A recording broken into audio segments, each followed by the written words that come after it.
নমস্কাৰ বন্ধু বান্ধৱীসকল, স্বাগতম জনাইছোঁ মোৰ চেনেলৰ অন্য এটা ভিডিঅ'লৈ। আশা কৰোঁ আপোনালোকৰ খবৰ ভাল। আজি কিবা এটা বনাম বুলি ভাবিছোঁ, তাকে আপোনালোকৰ লগতো শ্বেয়াৰ কৰোঁ বুলি ভাবিলোঁ। বোলকচোন কি বনাম। মেগী বনাম বুলি ভাবিলোঁ, লগত ডিম দি। তাকে আপোনালোকেও চাবচোন মইনো কেনেকৈ মেগী বনালোঁ।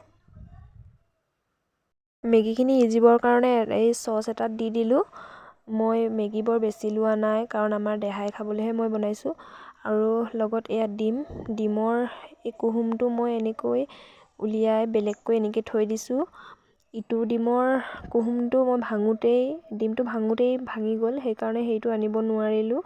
এটা ডিমেই মই তেনেকৈ থৈ দিলোঁ।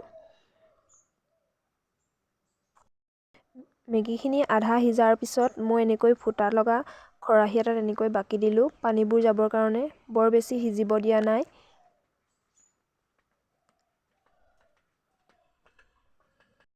এতিয়া অলপ ঠাণ্ডা পানীৰে মেগীখিনি ধুই দিছোঁ, নহ'লে মেগীখিনি তেনেকৈ যদি থৈ দিয়া হয় বেছিকৈ সিজি যাব। সেইকাৰণে মই অলপ ঠাণ্ডা পানীৰে এনেকৈ ধুই দিছোঁ। এতিয়া তাত মই মেগী মছলাটো দি দিছোঁ।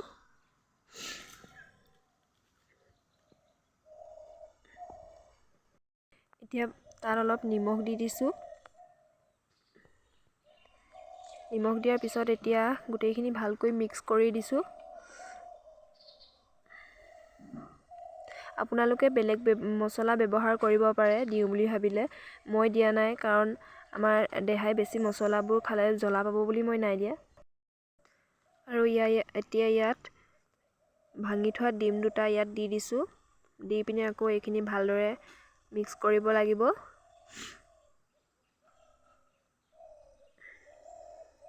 মোক কেমেৰা ধৰি দিবৰ কাৰণে মানুহ নাছিল, নিজেই কেমেৰা ধৰি এফালে কাম কৰিব লগা হৈছিল কাৰণে লৰি গৈছে বস্তু।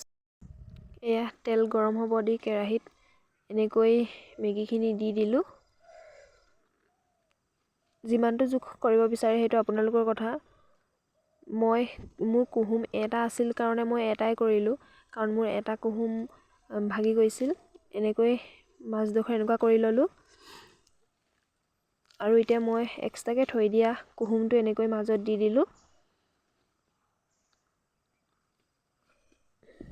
আৰু অলপ সময়ৰ কাৰণে এনেকৈ সিজিব দিম ভালকৈ তলডোখৰ। আৰু এয়া মই নিজে কেমেৰাটো ধৰি নিজে কাম কৰিব লগা হোৱাৰ বাবে অলপ কামটো কৰিব অসুবিধা হৈছিল। আৰু এতিয়া এনেকৈ লুটিয়াই দিছোঁ। আৰু মোৰ অলপ দেৰি হোৱাৰ কাৰণে লুটিওৱা তলডোখৰ অলপ মাজডোখৰ অকণমান ক'লা পৰি গৈছে, একো নাই, বেছি হোৱা নাই। আৰু এয়া আমাৰ মেগী বনাই ৰেডি। আপোনালোকে এনেকৈ মেগী বনাই ল'ৰা ছোৱালীক স্কুলত টিফিন দিবৰ কাৰণেও ভাল হয় এনেকুৱা। কাৰণ ইভাগে বনাই দিলে সৰু ল'ৰা ছোৱালীয়ে গাত মেগীবোৰ পেলাই কাপোৰ কানি লেতেৰা কৰে। এনেকৈ দিলে গাত পৰিব লগা নাথাকে। আৰু মই এনেকৈ কৰি দিলোঁ। আৰু আমাৰ দেহাই খাবৰ কাৰণে অথনিৰ পৰা বাট চাই আছে, হ'ল নাইকৈ। তাইক অলপ লগতে অকণমান খাব দিছোঁ। আৰু আপোনালোকে ভিডিঅ'টো কেনেকুৱা পালে জনাব। আৰু যদি ভাল পালে লাইক কৰিব, শ্বেয়াৰ কৰিব আৰু মোৰ চেনেলটো ছাবস্ক্ৰাইব কৰি দিব। ধন্যবাদ।